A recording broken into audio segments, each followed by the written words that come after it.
en août 2023, j'ai lancé cette vidéo. Et je voulais en fait partager un peu des valeurs que je voulais transmettre en lien avec le développement personnel et commencer l'entrepreneuriat en fait. En gros, j'ai fait mes études dans le génie civil, j'ai eu mon DUT, mon bac+2, je suis parti à la fac et à la fac je me suis rendu compte que la destinée qui est réservée, la destinée qui m'est lancée sur le diplôme que j'ai choisi, ça m'intéressait pas. Et au final je me suis dit que le salariat c'est pas ça qui va me permettre d'être aisé financièrement et de vivre la vie que je pense être légitime de vivre. J'ai envie d'apporter plus à ma famille, honorer les sacrifices de mes ancêtres et apporter plus à ma descendance. Du coup, je me suis dit que l'entrepreneuriat, c'est la solution, tu vois. Parce que c'est toi qui es responsable de ta vie et tu vas créer ton mode de vie petit à petit, ta façon de gagner ta vie. Et le truc que je voulais, c'était partager des bonnes valeurs, créer une communauté. Et c'est pour ça que je me suis lancé sur YouTube. Et maintenant qu'on est quasi 1 an plus tard, j'ai atteint pratiquement les 1000 abonnés. Je suis encore loin de la monétisation parce qu'il faut 4000 heures de visionnage. Et j'y suis encore loin. Mais ça viendra. Et c'est bizarre de revoir en quelque sorte tout le parcours que j'ai fait cette année. Il y a énormément de choses que j'ai pas partagées en ligne. Énormément de choses que je t'ai pas montré sur les vidéos. Mais ça a été une super année. Et même si j'ai pas atteint la monétisation, même si mon travail n'a pas été rémunéré au point où j'aurais bien voulu qu'il le soit, c'est quand même pas un échec. Et en fait de base je m'étais dit, je me lance et je me donne 1 an, je prends mon année sabbatique et j'y vais à fond dans l'entrepreneuriat, j'y vais à fond dans mon projet, dans ma chaîne YouTube et le club des entrepreneurs, c'est un autre projet que j'ai vaguement abordé sur cette chaîne. Et franchement, quand je revois certains commentaires que j'ai eu dans des vidéos, certains abonnés qui étaient récurrents sur énormément de vidéos, c'était vraiment... ça faisait plaisir, tu vois. Et puis, voir le fait que mes vidéos que mon message puisse être entendu par d'autres personnes à l'autre bout de la France, potentiellement de la planète, et que ça puisse résonner, tu vois. C'est un truc de ouf. C'est une opportunité de taré ce qu'on a. Les réseaux sociaux, je les ai critiqués et tout, mais si tu les utilises bien, c'est un truc de ouf. Faut pas passer à côté. Et de base, moi je suis quelqu'un de timide. Je suis pas le gars qui va venir parler, aborder la plainte de sujets et faire en sorte de créer une conversation fluide, etc. Mais je me suis forcé. Je suis sorti de ma zone de confort. J'ai pu m'exprimer à l'oral devant des centaines de personnes. J'ai pas tout filmé, mais réellement je suis passé à l'oral pendant quelques minutes, parfois pendant 30-45 minutes, que ce soit par le biais du club des entrepreneurs ou d'autres organismes en lien avec l'entrepreneuriat. Et en fait moi j'ai pas envie de forcément tout montrer en ligne parce que j'aime bien garder un peu ce sens de vie privée. Mais il y a certaines choses que j'aurais bien voulu te le montrer parce que c'est des choses qui me rendent fier. Et là c'est que du parler, tu vois, c'est toi ce que t'entends, c'est juste des belles paroles en quelque sorte. Mais moi ça a été des défis que j'ai surmontés et je suis fier de tout ça, tu vois. Et on peut pas prévoir l'avenir, on peut pas prévoir les rencontres qu'on va faire, les gens qui vont nous créer du réseau, la communauté qu'on peut créer, et toutes ces choses en fait, c'est...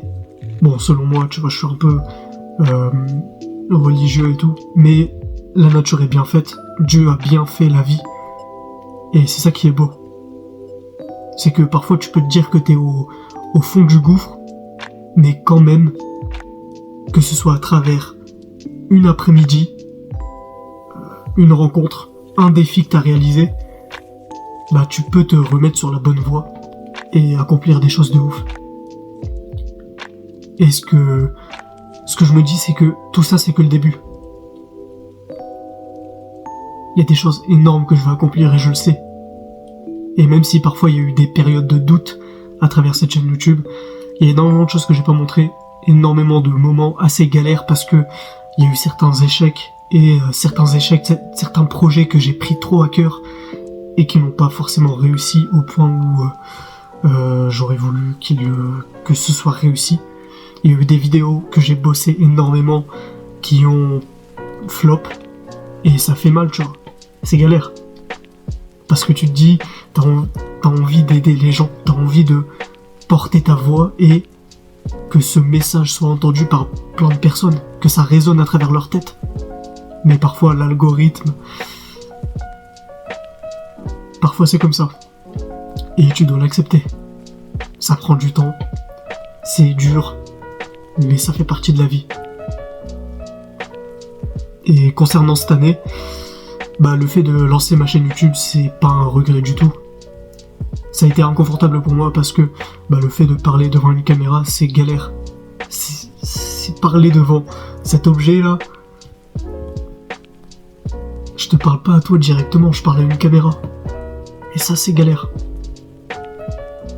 Mais c'est... Ce qui est kiffant, c'est de voir que, à travers les commentaires, ça résonne. Et le but de cette vidéo, c'est juste une capsule temporelle, de me dire, là maintenant, j'ai accompli ça, mes prévisions en quelque sorte, mes ambitions pour le futur, et ça fera plaisir de revenir dans quelques années et regarder cette vidéo. Peut-être que toi tu la regardes quelques années après, ça se trouve que j'aurais bien réussi, ça se trouve que j'aurais arrêté ma chaîne YouTube, on sait pas, tu vois. Là maintenant, un des trucs que j'ai eu du mal à accepter, c'est le fait que bah moi je voulais me lancer dans l'entrepreneuriat à fond, utiliser toute la disponibilité de mes journées pour les consacrer à mon travail, à ma chaîne YouTube et à des petites idées que j'avais dans ma tête, essayer de les concrétiser dans le monde réel, etc. Et c'est galère parce que ça te demande énormément de discipline. Il faut que tu prennes la responsabilité de tout. Et cette phrase, je l'ai dit énormément dans mes vidéos. Le fait que toute ta vie, c'est ta responsabilité et ta responsabilité à toi seul. Parfois, je l'appliquais pas à fond. Parfois, je me plaignais. Plein de choses que je peux pas contrôler. Et parfois, j'avais un peu cette réaction émotionnelle. Mais ça fait partie de la vie, tu vois. On est tous humains. Et il n'y a pas de mal à ça. Mais ce que je veux dire, c'est que j'ai une idée d'un autre truc, on l'abordera après. L'idée que l'entrepreneuriat, c'est pas le truc que tu vois sur les réseaux, tout beau, tout gentil, tout parfait. L'entrepreneuriat, c'est galère et c'est chiant. C'est chiant parce que il y a plein de tâches au début que tu devras faire par toi-même avant de pouvoir les déléguer. Avant d'avoir ce taf de rêve d'entrepreneuriat, d'être libre financièrement, de pouvoir, je sais pas, faire tes vidéos tranquille, être à l'aise devant la caméra et expédier le montage à d'autres personnes. Il y a plein de choses que tu dois faire par toi-même. Et notamment ce que tu vois pas à travers cette chaîne YouTube, c'est que j'ai tout fait limite grâce à mon téléphone. C'est-à-dire le montage sur Canva, faire des vidéos parfois de plusieurs dizaines de minutes. Parfois j'avais des vidéos, des rushs de limite 1 heure, enfin 45 minutes, 1 heure, que je devais raccourcir sur CapCut. Je te raconte pas à quel point c'était galère. Et ces tâches, souvent elles m'ont... en fait, quand tu passes littéralement des semaines sur le montage d'une vidéo et qu'au final le résultat, tu vois, il peut pas être professionnel, il peut pas être beau, enfin il peut pas être travaillé au point où tu voudrais le faire parce que t'es limité par le matos, t'es limité financièrement, t'es limité dans ton temps. Et ça, c'est un problème que j'ai eu du mal à accepter. J'ai dû forcer, j'ai travaillé énormément pour au final avoir des résultats qui soit en quelque sorte en dessous de ce que j'aurais voulu faire. Mais c'est quand même, tu vois, certaines vidéos ont bien marché et j'en suis fier. Mais la vérité, elle est là. Si tu veux faire du bon truc, de la bonne qualité, bah il faut de l'argent, il faut des bons contacts. Et tout ça, c'est des choses que j'ai pas forcément prévues. J'avais mis un peu de côté grâce à la bourse, du Crous, etc. pour me lancer dans l'entrepreneuriat. Mais bon, l'argent, une fois que t'as pas cette source récurrente, ça s'épuise vite. J'ai pu acheter un beau micro, que là j'ai pas branché parce qu'il prend du temps. J'ai pu acheter des bonnes lumières, etc. J'ai pu investir dans cette chaîne, mais c'est galère. Et au bout d'un moment, il y a des sacrifices à faire, et notamment en termes, je sais pas, de vie sociale. J'ai pas eu une vie sociale énorme durant cette année. Même si j'ai bien pu profiter, j'ai fait de nouvelles rencontres, c'était cool. Mais voilà, ça fait partie du truc. Là je te dis, j'ai pas de script en tête. Maintenant que j'ai terminé avec ce point, je vais te parler de la réflexion que j'ai eue juste avant. C'est le développement personnel sur YouTube. Et j'ai eu une grosse claque à la réalité sur notamment la création de contenu et l'entrepreneuriat grâce à YouTube et la sphère un peu de développement personnel actuel en France. C'est beaucoup de copier-coller. Bon, c'est YouTube, on le sait, mais c'est énormément de copier-coller de développement personnel. C'est énormément de Reddit, énormément de trend, la trend du monk mode, nofap, douche froide, toutes ces choses qui sont tout le temps dit et redit. Et en fait, rapidement, je me suis rendu compte que si je voulais faire des vues, fallait parler de certains thèmes, et j'avais pas envie de faire ça. J'avais pas envie d'être un énième youtubeur qui fait des vues, mais qui apporte rien. Et du coup, j'ai abordé des thèmes comme la nostalgie, comme la résilience, comme l'anxiété sociale, des choses d'une façon différente de ce qu'on pourrait l'aborder, de ce que la plupart des youtubeurs dev perso pourraient aborder. Ça a fait moins de vues. Mais au moins, j'ai pas été ce youtubeur copier-coller qui fait que de la merde. Parce que disons-le, l'état du développement personnel, frère, c'est... Il y a énormément de fraude. Et le pire, c'est que dire que le développement personnel est une fraude, c'est elle-même une trend, c'est elle-même une tendance du développement personnel. Dire que, comment il s'appelle, l'ONLV, c'est un copieur de Hamza, c'est ça aussi une tendance de développement personnel.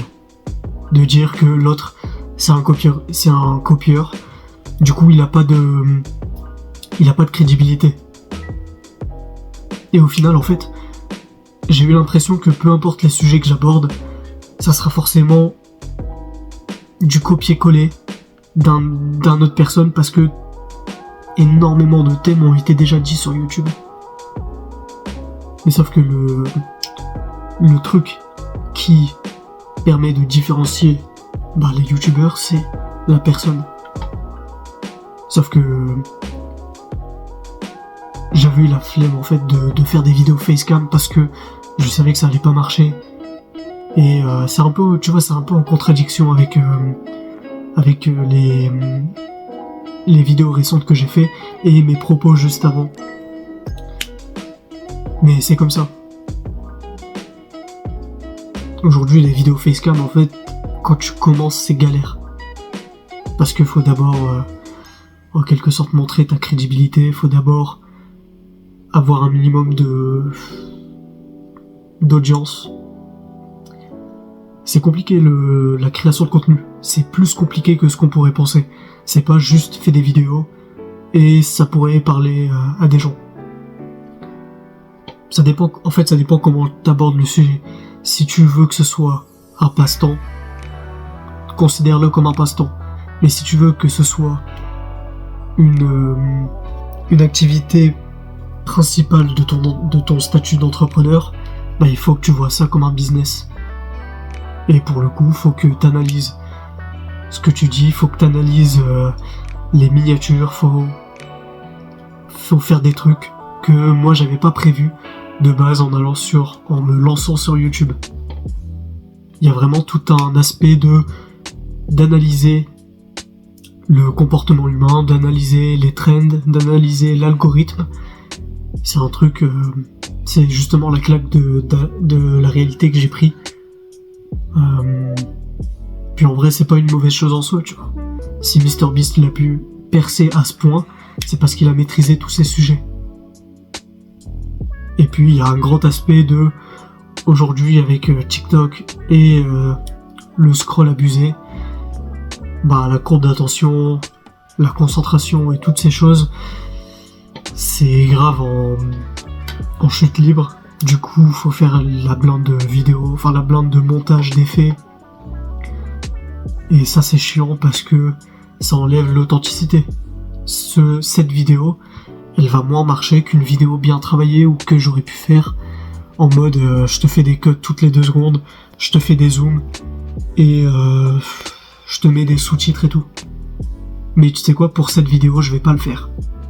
Si cette vidéo, elle fait des vues, elle fera des vues, et si elle en fait pas, elle en fait pas. Et en tout cas, si par exemple, toi, t'as envie de te lancer dans l'entrepreneuriat, sache que c'est la voie risquée, tu vois. C'est la voie galère. C'est pas tranquille, où tu peux bosser comme certains te disent, la semaine de 4 heures. The 4 hour work week. Avec mon accent bien Frenchy. C'est pas ça. Tu peux bosser que 4 heures quand t'es bien. Quand t'as créé le réseau. Quand t'es plutôt bien monétisé et que tu peux réinvestir pour créer un peu ce système passif. Pas de l'argent passif, mais le système qui te permet d'avancer dans ton business de manière passive. Mais avant ça, faut grind. Faut y aller à fond. Et c'est peut-être un truc que j'ai pas assez fait. Je sais que techniquement j'ai bossé quand même pas mal parce que pour en arriver là où je suis, il y a eu énormément de taf qui a été fait, mais j'ai pas été au maximum de mes capacités. J'ai procrastiné énormément, j'ai passé du temps sur les réseaux, sur des jeux vidéo, sur des séries, sur des films. Et peut-être que si je serais parti en mode monk mode, peut-être que j'aurais mieux réussi. Peut-être que j'aurais mieux atteint, je sais pas, les 10 000 abonnés, plein de trucs. Ou peut-être pas. On peut pas. On peut pas prévoir ce qui aurait pu se passer. Mais en tout cas, le temps que j'ai perdu à procrastiner, à perdre mon temps, etc., c'est passé. Et ça sert à rien de revenir en arrière et dire « Et si j'aurais fait ça ? Et si j'aurais fait ci ?» On s'en fout. Le temps il est passé. Qu'est-ce que tu peux faire là maintenant ? Et pour le coup, là maintenant, le truc que je dois faire, c'est avoir de l'argent pour réinvestir sur cette chaîne, sur mes projets. Et ça fait bizarre de l'admettre, parce qu'il y a 1 an, j'aurais pas voulu dire ça, mais il faut bosser dans le salariat quelque temps, ça te fait de l'argent. Certes, le salariat c'est, disons-le, c'est un piège. Et les personnes qui ne s'en rendent pas compte, c'est justement qu'ils se sont fait piéger dedans. Parce que t'es juste en train d'enrichir les plus riches, et on vit dans un monde où l'argent il est créé à partir de rien du tout, sauf que tu sacrifies ton temps contre de l'argent, contre du vide, littéralement. Mais ça, très peu de personnes sont capables de le comprendre, et beaucoup de personnes ferment les yeux et bouchent les oreilles, parce que ça remettrait en cause leur identité, énormément de choses, énormément de croyances qu'ils ont. Mais la vérité, elle est là. Et il va falloir que je bosse pendant une période et que l'argent que je gagne, je puisse le réinvestir sur cette chaîne. Et je vais pas te mentir, il y aura largement moins de contenu. Déjà que récemment, j'ai pas pu filmer beaucoup. J'ai pas pu être constant dans mes vidéos. Mais ça fait partie du truc. La discipline, elle est compliquée à avoir. Parce qu'il suffit de quelques jours et paf, ça tombe. Ça fait partie du truc. Et peut-être que à travers mon job, je retenterai de toute façon cette expérience de prendre une année sabbatique, de prendre une année complète où je vais à fond dans mes projets. Mais ça va pas se faire avant quelques années. D'ici là, il y aura peut-être quelques vidéos qui vont être uploadées sur cette chaîne. Peut-être que je ferai plus de contenu un peu court qui me prendront moins de temps à faire. Peut-être que je ferai moins de montage ou je déléguerai cette partie vu que j'aurai de l'argent. Je sais pas. Ça fait partie du truc. Je suis jeune. J'ai, on va dire, je l'espère, la vie devant moi. Et le but, c'est que j'utilise ma jeunesse, ma vingtaine, pour créer quelque chose qui me servira dans quelques années. Je vise sur le long terme. Et pour y arriver, il va falloir faire des sacrifices. Peut-être moins profiter de ma vingtaine. Puis en vrai, c'est marrant parce que Alex Hormozy, l'un des meilleurs entrepreneurs du côté anglophone, il a dit que quand il avait 20 ans, il voulait être millionnaire, et quand il est devenu millionnaire, il voulait avoir 20 ans. Faut trouver le juste milieu entre profiter de sa jeunesse et créer son avenir. Et ça, c'est un juste milieu que je dois découvrir par moi-même. Et voilà quoi. Et en fait, si tu veux accomplir des grandes choses, il faut que tu aies cette capacité à pouvoir prendre du recul sur toi-même, à sortir de ton corps et à analyser ta vie un peu comme si tu étais un humain lambda et que tu mets un peu ta vie comme sous forme d'une frise chronologique et que tu essaies de te conseiller de la meilleure des façons. Et ça, c'est compliqué, c'est une capacité qui se travaille au fur et à mesure du temps, mais je me dis que là maintenant, en tant qu'entrepreneur, je suis pas énormément compétent dans la blinde de domaines, mais si je commence à investir mon temps pour acquérir des compétences et des connaissances, ça sera exponentiel pour la suite. Même si j'ai beaucoup de choses à transmettre, même si j'ai beaucoup de valeurs que j'aimerais te partager, je suis pas un donneur de leçons. J'ai envie d'abord d'acquérir de l'expérience dans le vrai monde, et je te parle pas forcément d'expérience salariale, mais d'expérience de vie,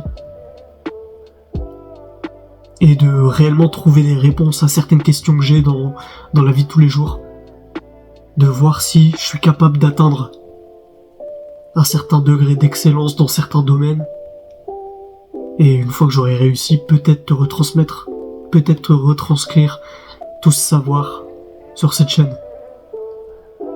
Je sais pas comment ça va aller. Je sais pas ce que l'avenir me réserve. Mais je suis à 1000 abonnés. J'ai atteint le seuil. Je suis encore loin de la monétisation. Je vais me trouver un job, histoire de prendre en stabilité, avoir des revenus mensuels, et on verra comment ça se passe. Bisous. Reste discipliné, deviens une force positive pour le monde. Salut.